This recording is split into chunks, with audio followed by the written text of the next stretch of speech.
church is located in the zip code with the highest percentage of use of the lottery. And, you know, it's a poverty-stricken area.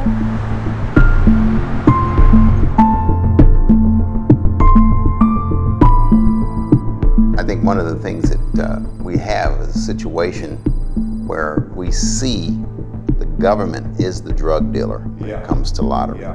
Who's pushing the drug? Lottery. That drug called lottery is being pushed by the government, and they're pushing it in this neighborhood.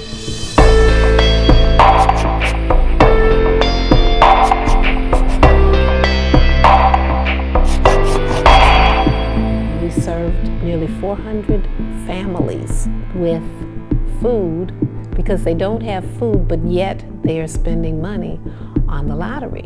And the sad thing about it is that when the lottery was created here in Illinois, in Chicago, it was supposed to help the schools.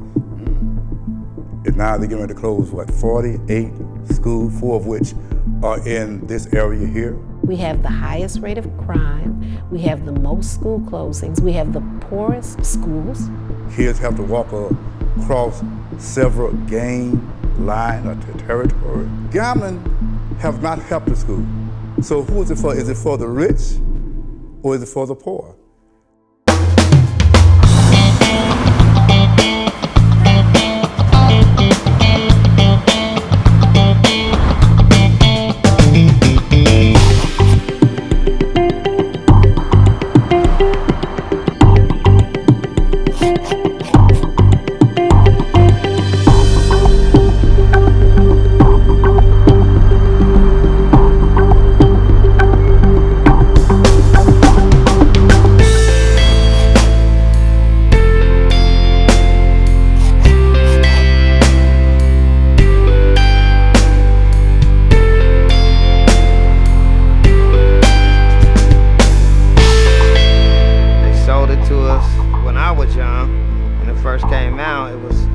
These tickets and all the proceeds go to our schools, but they're closing our schools. It's more and more lottery. Now it's tickets and $1 tickets, $5 tickets, all day, every day. Now we got junkies. We'll say it like that. Now we got lottery junkies. People are strung out, just buying it. But they're closing schools.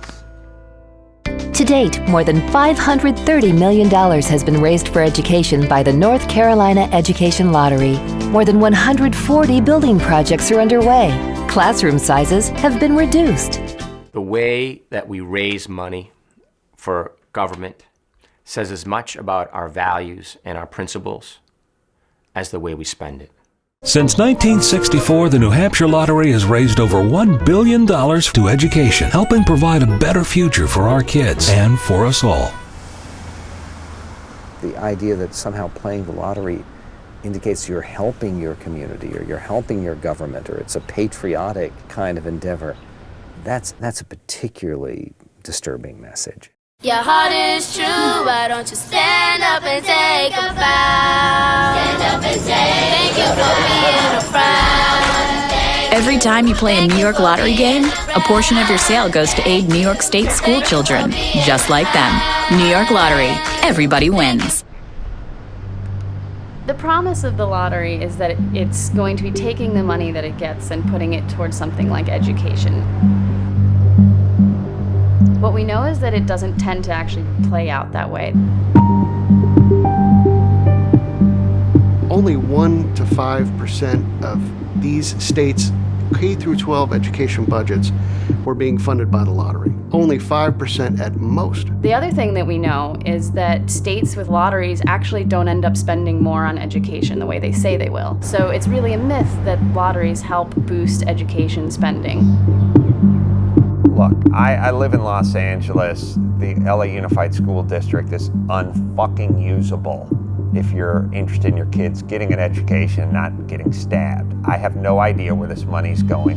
So that's a good question. Is it really going to education? Is it really improving education? There's a lot of different ways to look at this.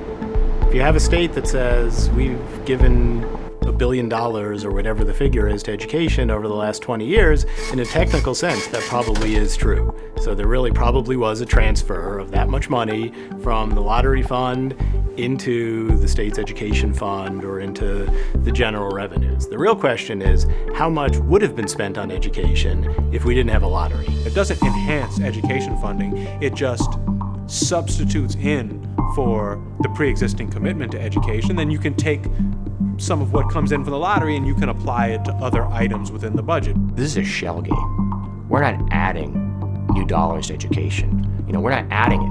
We're simply replacing money that's already been earmarked for education dollars. State legislatures know they have this lottery revenue coming in, and they simply redirect it to education. They get a lot of public relations benefit from that, as do state lottery directors. They redirect it to education, and then they pull back money that was already being invested in our kids, and they spend that money on other, government programs. It's a ripoff. It's nothing more than a shell game. You don't have to. Oh, here they come. All right, it's game time. Let's get right to business. I first started looking at lotteries when I took a faculty job in Georgia. 70%. I actually became interested in the Hope Scholarship Program. So that's a merit-based scholarship program. Any student at that time who got a B or better in high school got a free college education. That's what I said. In that case, we're prepared to go up to 70%. Done. A little education goes a long way. It's like taking candy from a baby. That's why the Georgia Lottery has raised $12 billion for Georgia's Hope Scholarships and pre-K programs, benefiting 2.4 million kids. What we found was that not only do you see higher income households spending a lower share of their income to play the lottery, but they also get higher benefits from the lottery funded programs. And if you think about who tends to go to college, who is likely to have the grades to get a merit-based scholarship, so you need a 3.0 to get the scholarship, it's most likely going to be middle and upper income households. So the two pieces of that combined, who plays the lottery and then who actually benefits from the lottery-funded programs, suggested a pretty significant redistribution from lower-income households to higher-income households. Not only are we spending the most on this tax, because we might as well call it what it is a tax, but yet we're getting the least benefits from it. So we're paying for other people to enjoy what we're not getting to enjoy. Funding the rich. 60619 is the highest lottery area it's a black neighborhood. All right.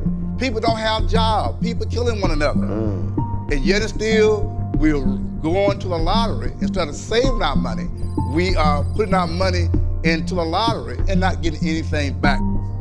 Pastor, one of the good ways to shut the lottery down is to make a law that says, look, 20% or some percentage of every neighborhood it puts into the lottery has to come back to that neighborhood.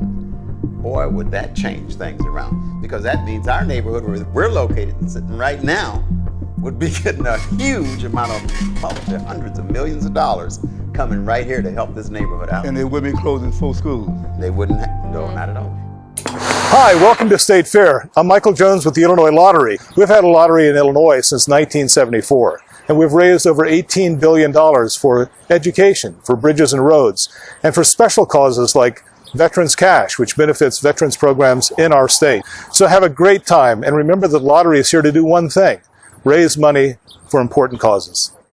States don't actually get a huge percentage of their revenues from lotteries. It's somewhere below 5% for most of them. Some of them are as low as 0.5%. And so the question is, where's the rest of this money going? It turns out it's going to sustain the lotteries themselves. People who defend the lottery generally don't acknowledge how much of the money that people put in is not going to pay for schools or parks or anything worthwhile. It's just going directly into the gambling industrial complex. And it's going to ever-increasing, ever bigger prize pools, or prizes for different and new lottery games. And it's going to things like overhead.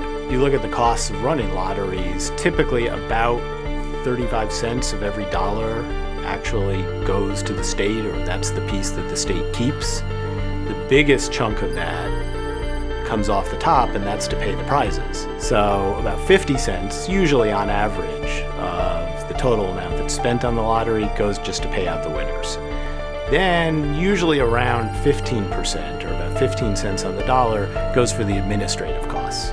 Part of that is to go pay the commissions to the people who actually sell the lottery tickets.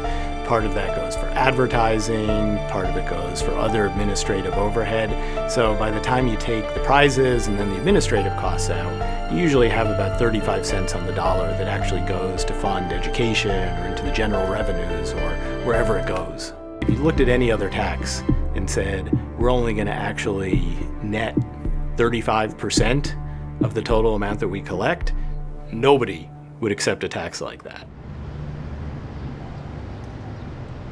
Our children need education. Our children need to be taught how to save. Our children need to be taught how to go out and look for jobs, how to put in for application.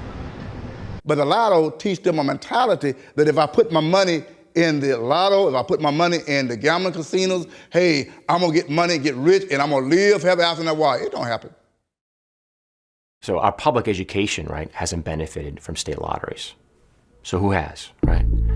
These state lottery directors and their staff who make these enormous six-figure salaries at the expense of the guy down the street, losing his rent money. The lottery retailers themselves who sell these predatory products to the citizens. And then lastly, the big winners are companies like Scientific Games and G-Tech, who produce the scratch tickets, make the scratch tickets, they design the lottery machines. The state lottery itself as an entity involves very few people, and then they pay corporations to set up the terminal network, to print the scratch tickets. So it's a private industry that relies on a public monopoly concession. G-Tech, Scientific Games, IGT, these companies have made billions of dollars off these public contracts, these government contracts. In some ways, you can think of state lotteries as just a vehicle for these private corporations to operate. It does not help our neighborhood. Our neighborhood needs jobs. And the only one getting rich off the lottery are those that have the establishment and those in the background that are really benefiting from the money. They're gonna make more money on top of the poor people who are already losing everything they have. The lottery is already what? The rich folks gonna keep their money and the poor folks gonna give it up. Exactly. And it's already a set thing. It is nothing fair about it at all.